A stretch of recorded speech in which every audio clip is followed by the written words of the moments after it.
Fisch was once one of the fastest growing and most popular games on Roblox, gaining hundreds of thousands of concurrent players only 2 months after its release, and quickly gaining over 3 billion total visits, becoming one of the most visited Roblox games of all time, and cementing itself as a Roblox legend. Fisch was a unique game in the Roblox landscape, serving as a more fun and engaging simulator game compared to other RNG-based games like Souls RNG, resulting in it catching players' attention incredibly quickly and becoming a mainstay. However, Fisch also seemed to decline just as quickly, going from its peak concurrent player count of 500,000 players to just 10,000 in only a few months, getting various complaints such as, "It's boring ASF, repetitive, and is way too overrated. The amount of microtransactions in this game is scary. There's no way to revive this game." You may be wondering how everything fell apart so fast.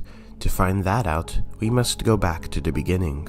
The creator of this game, WoozyNate, initially conceived of this fishing game when he first realized there wasn't much engagement on any of the existing ones, and wanted to improve on the current simulator games out there, which were, in his opinion, rinse and repeat, grindy fishing and simulator-like game. In order to set his game apart, he aimed to create a simple and calmer approach, and took inspiration from other games such as Animal Crossing and Stardew Valley. And the name of the game itself was chosen for 2 reasons. Fisch was the German word for fish, as well as it being a reference to the actor for Pam in the TV series The Office, who is named Jenna Fischer. The game was developed in only about 4 months, where the scripting, modeling, and building were all being handled by only WoozyNate. Fisch was also open for early testing for about a day in August 10th, 2024. The game, of course, soon found immediate success after its official release, and was curated on today's picks at the start of November. The gameplay of Fisch was relatively simple. Players can begin fishing simply by equipping their rod and standing near water, and could be cast by holding left click and then releasing. Once a fish bites, a small minigame starts where the player must hold and release left click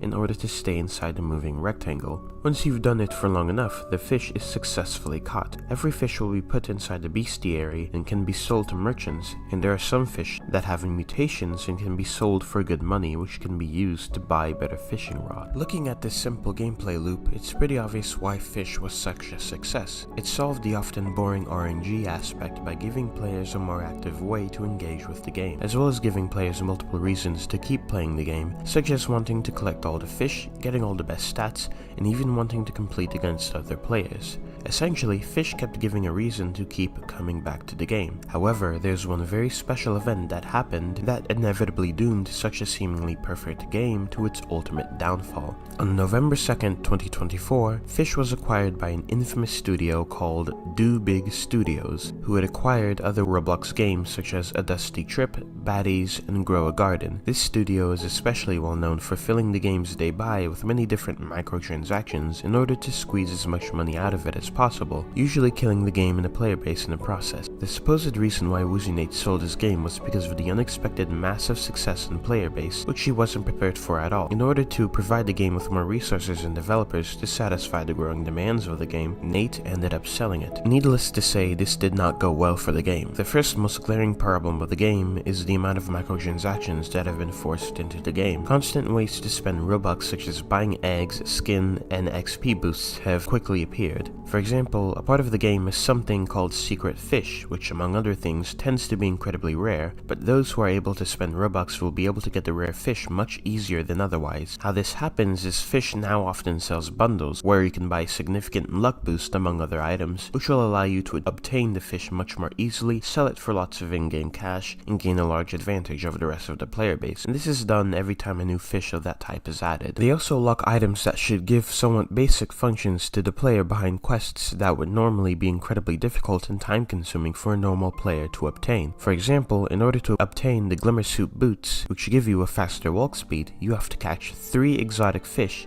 which are very rare to get, and sell them to one of the NPCs. But if you have Robux, you can easily get a much higher luck boost, which will make it much easier to get these boots, even though they have a function that does not justify its difficulty to obtain. One of the worst parts of these pay-to-win problems used to lie with the Egg Salesman NPC, which has since been removed. This NPC sold you a Faberge egg that gave you a much higher chance than normal to obtain normally high-tier items for Robux, items that would take normal players a significant amount of time to obtain without money. For example, from free eggs, the king of the Kraken boat would have a 0.04% chance to obtain, which could take you up to tens of thousands of hours to get. But with the Faberge eggs, you can obtain it with a 1.5 chance, much higher than normal, further giving players who pay money a much higher advantage compared to everyone else. To go more in depth about the luck multiplication, the server constantly sells luck boosts that can be multiplied to egregious amounts. For example, a bundle can sell server luck of up to 32 times to 64 times the normal amount, and can be multiplied with the current server luck to reach heights much farther than even that. Yet another aspect of Fisch's pay-to-win problems are its introduction of limited items. Fisch has started selling what are called limited skin drops, which can be sold for thousands of Robux, often costing you tens of dollars in real life for one skin alone, and giving it a certain amount of limited stock where if it ran out, it would disappear forever. This seems more tame than the other examples, but it is worth noting that this is just a blatant attempt to sell you something that is very obviously worthless, considering you cannot trade or resell these skins, giving it very little use. Overall, it seems that Fisch's purchase has doomed a game that could have been a truly game-breaking and long-lasting game to obscurity less than a year since its release. But to come back is always possible. Time will tell what will ultimately happen to Fisch.